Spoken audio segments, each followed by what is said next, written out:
কাকা বিদেশ থাকত, কাকিমার হাট বাজার করা বা দেখাশোনার জন্য আমি কাকিমাদের বাসায় থাকতাম।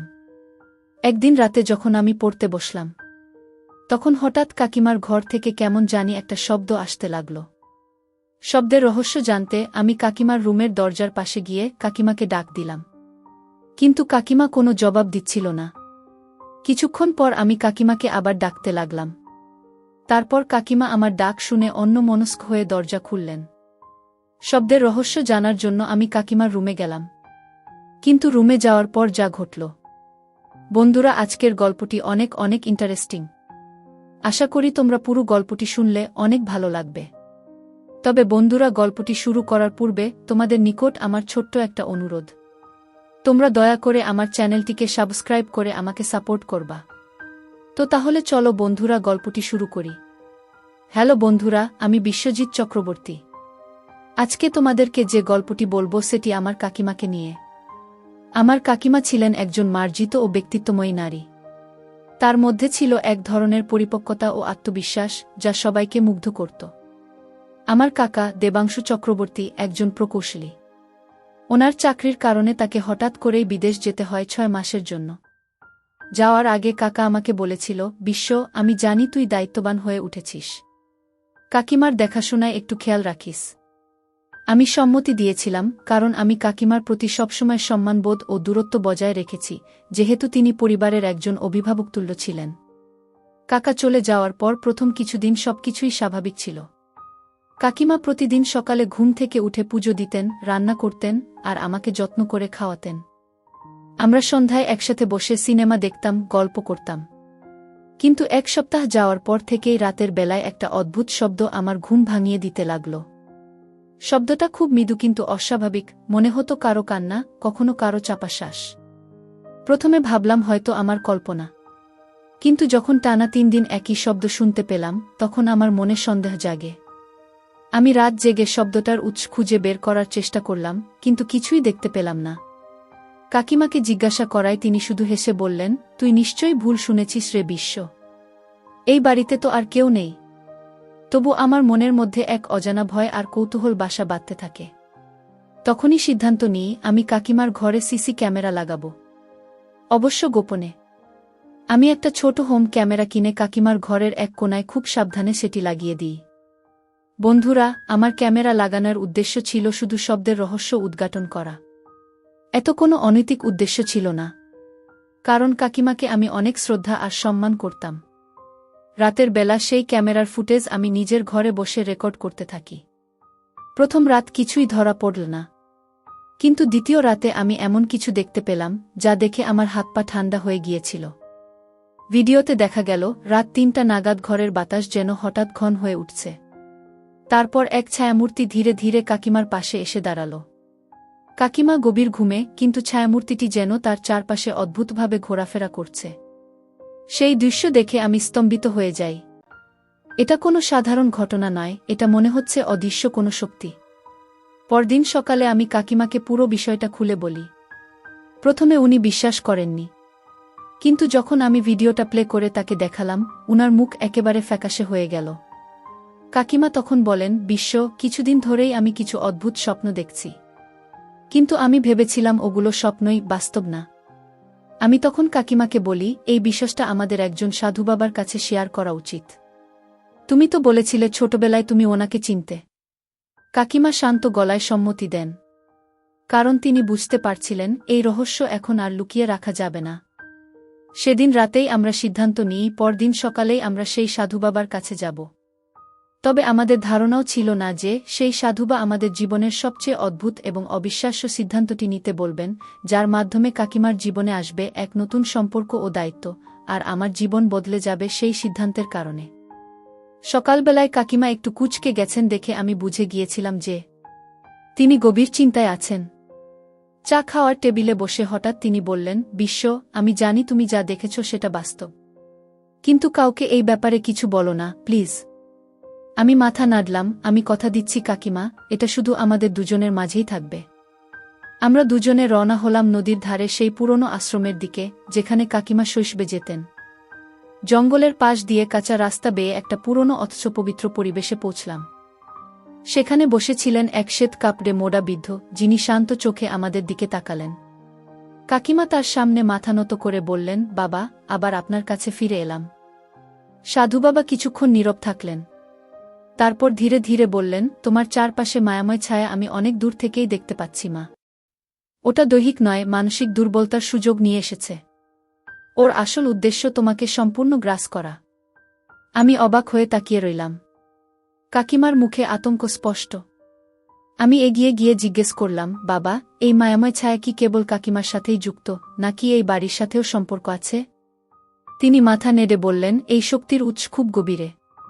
কেবল কাকিমার একার নয়, ওর আত্মার কিছু না বলা অতীত এর সঙ্গে জড়িয়ে আছে। তারপর তিনি বললেন, তোমরা যদি এই কালো ছায়া থেকে মুক্তি পেতে চাও, তাহলে 3টি শর্ত মানতে হবে। এই শর্তগুলো কঠিন, কিন্তু পূর্ণ করলে ছায়া কেটে যাবে।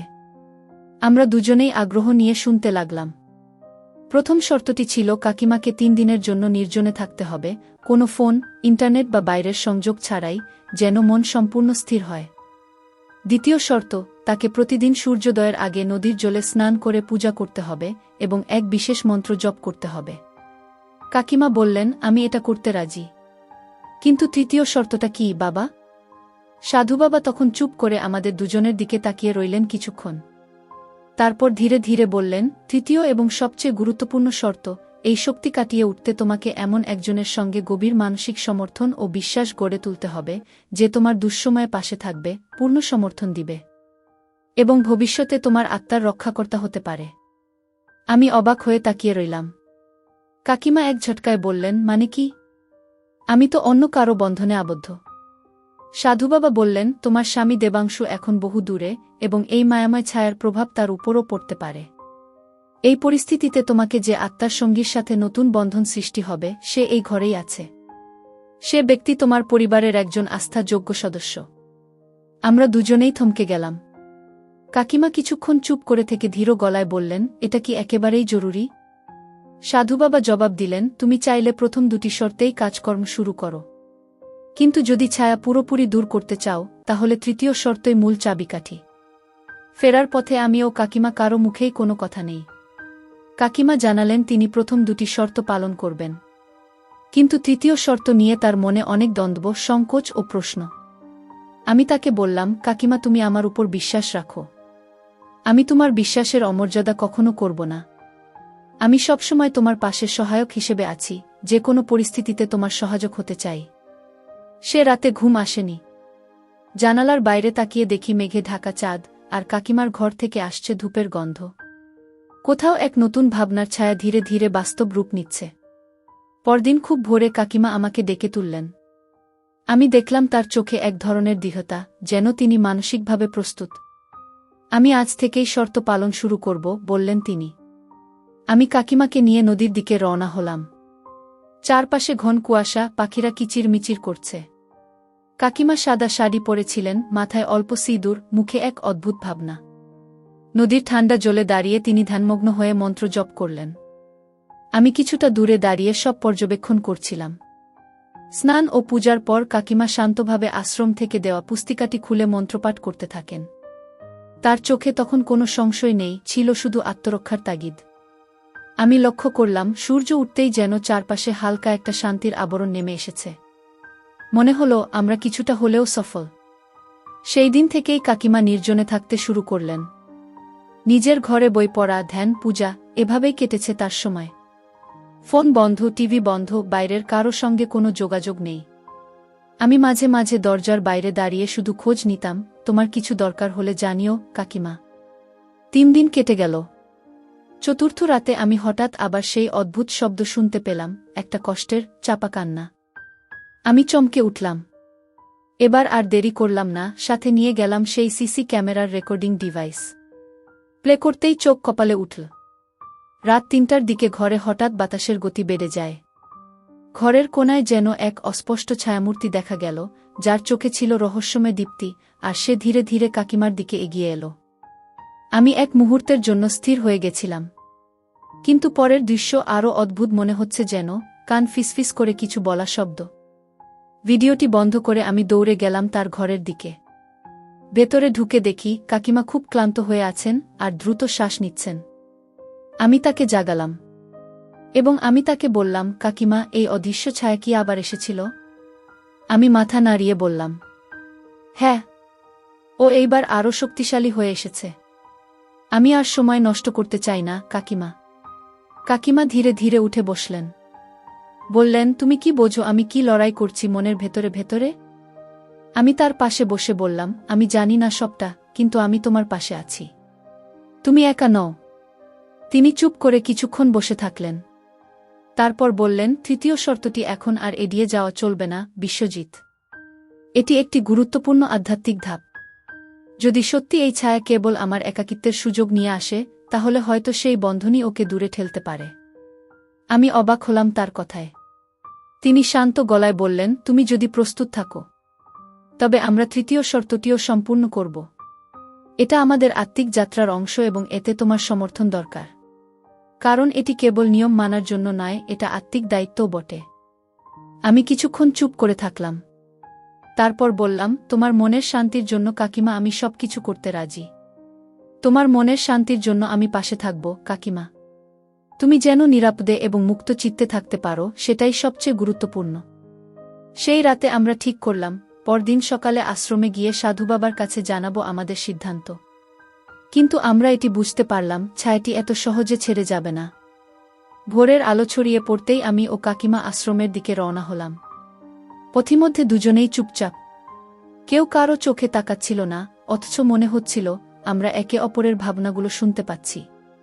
পায়ের নিচে শুকনো পাতার শব্দ, দূর থেকে শোনা যাচ্ছে পাখির ডাক, সবকিছু যেন নিস্তব্ধতাকে আরও গা করে তুলছিল। সাধুবাবা আমাদের দেখে শান্তভাবে মাথা নাড়লেন আর বললেন, তোমরা কি পরিপূর্ণ সিদ্ধান্ত নিয়ে এসেছ? কাকিমা ধীরে মাথা নাড়লেন, হ্যাঁ বাবা।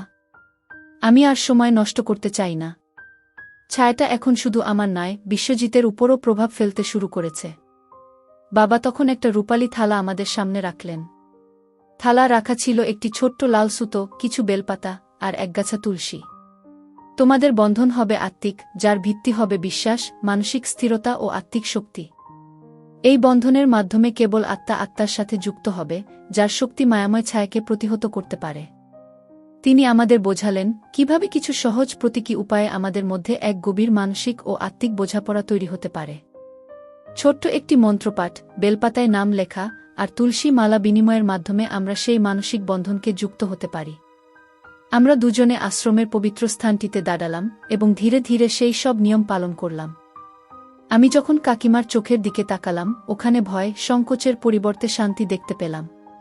তিনি আমার হাতে তুলসী মালা পরিয়ে দিলেন, আমিও তার গলায় পরালাম।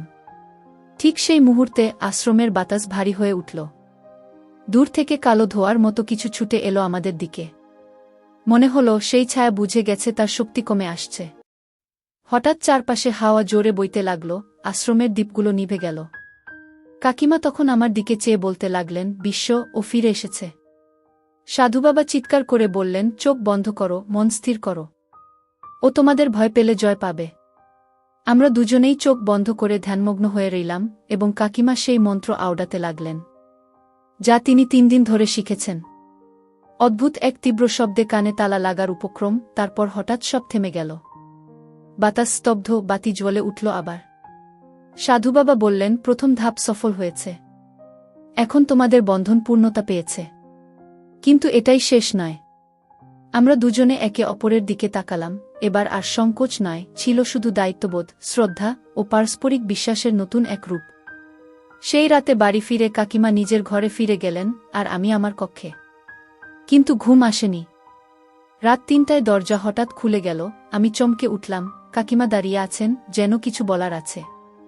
আমি উঠে দাঁড়াতেই তিনি ফিসফিস করে বললেন, বিশ্বজিৎ, ও আবার এসেছে। কিন্তু এবার আমার উদ্দেশ্যে নয়, তোমার উদ্দেশ্যে। আমার ঘাড়ের পেছনে ঠান্ডা বাতাস টের পেলাম। আমি ধীরে ধীরে পেছনে ঘুরে দাঁড়ালাম। সেখানে কেউ নেই। কাকিমা বললেন, এবার ও আমাদের মাঝেই এসেছে। আমরা বুঝলাম, ছায়া এখন নতুন কৌশলে এসেছে এবং আমাদের বন্ধনের দৃঢ়তা এখন নতুন করে পরীক্ষা হবে। আমি আর কাকিমা নিশ্চুপ হয়ে দাঁড়িয়েছিলাম। আমার ঘরে তখন এক অজানা নিস্তব্ধতা ছড়িয়ে পড়েছে। বাতাস থেমে গেছে, জানলার পর্দা যেন নিজেরাই বাতাসে বইছে। কাকিমা বললেন, ও এবার আমাদের মানসিক বন্ধন ও বিশ্বাসে বিভ্রান্তি আনার চেষ্টা করবে। আমি জানতাম এই মুহূর্তে ভয় নয়, আত্মবিশ্বাসী একমাত্র অস্ত্র। শান্ত হয়ে কাকিমাকে বললাম, আমি তোমার সহায়ক হিসেবে আছি, তোমার কোনো ভয় নেই কাকিমা। ও কিছুই করতে পারবে না। তখনই ঘরের একপাশের আয়নায় ভেসে উঠল সেই ছায়ামূর্তি। এবার আর ধোয়ার মতো নয়, একটা অস্পষ্ট মানবাকৃতি, চোখ দুটো লাল আর মুখটা অদ্ভুত। ছায়াটি আমাদের দিকে এগিয়ে এলো, কিন্তু কিছুটা দূরেই থেমে গেল। হঠাৎ করেই এক গর্জন করে বলে উঠল, প্রতিমা, আমি জানি তোমার এই বন্ধন শুধু সাজানো নাটক। তোমাদের অনুভূতি মিথ্যে। এইসব মিথ্যে নাটক দিয়ে তুমি আমাকে প্রতিহত করতে পারবা না। প্রতিমা, আমি তোমাকে ভালোবাসি। কোনো কিছুই আমাকে তোমার কাছ থেকে আলাদা করতে পারবে না।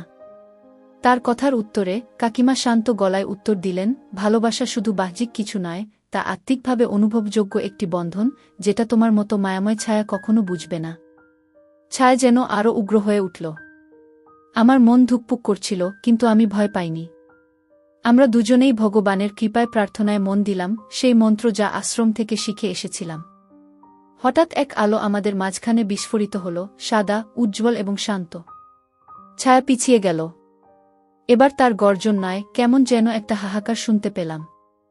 সে ধীরে ধীরে গলে যেতে লাগল, তার শরীর থেকে ধোঁয়া উঠছে, এবং তার মুখ থেকে একটি করুণ স্বর ভেসে এলো, ক্ষমা করো। আমি তোমার কলেজ প্রেমিক রিগেল। আমি তোমাকে অনেক ভালোবাসতাম। কিন্তু হঠাৎ ভগবানের ডাকে আমাকে চলে আসতে হলো। কিন্তু তোমার ভালোবাসা আমাকে বারবার তোমার কাছ নিয়ে যেত। তাই আমি চেয়েছিলাম অদৃশ্যভাবে তোমাকে ভালোবেসে তোমার কাছে থাকতে। বাট ওই সাধক আর তোমার ভাতিজা আমাকে তোমার কাছে থাকতে দিল না। মনে অনেক দুঃখ নিয়ে চিরদিনের মতো বিদায় নিলাম। ভালো থেকো প্রতিমা চক্রবর্তী। আমি তোমার প্রতীক্ষায় অনন্তকাল থাকব। বিদায় প্রতিমা। কথাগুলো শা শা করে চলে গেল। আমি কাকিমাকে সান্ত্বনা দিতে লাগলাম। কিছুক্ষণের মধ্যে তার চোখের জল থামল। তিনি বললেন, কলেজ জীবনে রিগেল আমাকে অনেক পছন্দ করত। কিন্তু আমি তাকে পছন্দ করতাম, যার ফলে আমি লক্ষ্য করতাম সে সব সময় মানসিক চিন্তায় থাকত। হয়তো এরই সুবাদে ভগবানের ডাকে সে একদিন পৃথিবী ছেড়ে চলে গেল। অনেক কিছু মুখ বুজে সহ্য করতেন, কিন্তু তার ভেতরের দুঃখ হয়তো একসময় ছায়া হয়ে ফিরে এসেছে। সেই রাতে আমরা দুজনেই জানলাম, ছায়াটি অশুভ হলেও তার উৎপত্তি ছিল এক আহত আত্মা থেকে, হয়তো লিগেলের অসমাপ্ত ভালোবাসা, না বলা কষ্ট, কিংবা অপরাধবোধ থেকে। যাই হোক বন্ধুরা, আমাদের আত্মিক বন্ধনের শক্তি কেবল মায়াময় ছায়াকে দূর করেনি, বরং এক ক্লান্ত আত্মাকে মুক্তি দিয়েছে। পরদিন সকালে আশ্রমে গিয়ে সাধুবাবাকে সব খুলে বললাম। সাধুবাবা ধীরে মাথা নেড়ে বললেন, তোমরা আজ শুধু একটি আত্মাকে নয়, নিজেদের মনকেও শুদ্ধ করেছ। এটাই সত্যিকারের মুক্তি। ঘরে ফিরে কাকিমা এক নতুন আলো উদ্ভাসিত মনে হল। তিনি জানালেন, তিনি এখন কিছুদিন হরিদ্বারে কাটাতে চান, আত্মিক বিশ্রামের জন্য। আমি সম্মতি দিলাম। বিদায়ের দিন কাকিমা আমার দিকে তাকিয়ে বললেন, বিশ্বজিৎ, তুমি শুধু আমার ভাতিজা নও, বরং একজন সহযাত্রী, যে আমার আত্মিক যাত্রায় পাশে ছিল। মনে রেখো, ভালোবাসা কখনো সীমার মধ্যে বাধা নয়। আমি শুধু মাথা নাড়লাম। হৃদয় ভারাক্রান্ত হলেও শান্তি অনুভব করছিলাম। কাকিমা ট্রেন ধরে চলে গেলেন। আমি ফিরে এলাম বাড়িতে, কিন্তু মনটা পড়ে আছিল ওইসব দৃশ্যে। কারণ আমি জানতাম, এই বাড়ি আর সেই অশুভ ছায়ার ঘর নয়। এটা এখন এক পবিত্র বন্ধনের স্মৃতি বহন করে। এইভাবে বন্ধুরা, কাকিমাকে এমন কঠিন সমস্যা থেকে বাঁচাতে কাকিমার সহযোদ্ধা হিসেবে ছিলাম। কেউ হয়তো ভাবত ভিন্ন কিছু মন জানে মনের খবর। প্রকৃতপক্ষে আমার আর কাকিকার প্রত্যেকটি ভাবনায় ছিল কেবল শুধু কাকিমাকে সুস্থ করে তোলার জন্য। অবশেষে আমরা আমাদের সকল বাধা পেরিয়ে আমাদের উদ্দেশ্যে সফল হয়েছিল। পরিশেষে বন্ধুরা, আমি তোমাদেরকে বলবো, পৃথিবীতে মাঝে মধ্যে এমন কিছু ব্যতিক্রমধর্মী ঘটনা ঘটে যা মনে হয় কল্পকাহিনী, কিন্তু মাঝে মধ্যে আমাদের চারপাশে এমন কিছু ঘটনা ঘটে যা কেবল কল্পনাতীত হলেও প্রায়ই তা সত্য রূপে দাঁড়ায়। সাধারণত লোকমুখে ছড়ায় না, শুধু অদৃশ্য অস্পষ্টই রয়ে যায়, যেমনটি হয়েছিল বন্ধুরা আমার জীবনে। বন্ধুরা, আজকে এই পর্যন্তই। আবারও আসব তোমাদের মধ্যে নতুন কোনো ভিডিও নিয়ে।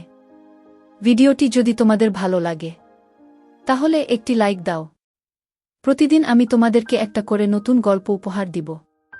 তাই তোমাদেরকে অনুরোধ করে বলছি, তোমরা যদি এই রকম ধরনের ইন্টারেস্টিং গল্প পেতে চাও তাহলে দয়া করে আমার চ্যানেলটি সাবস্ক্রাইব করো। পরিশেষে তোমাদের সকলের সুস্বাস্থ্য কামনা করি।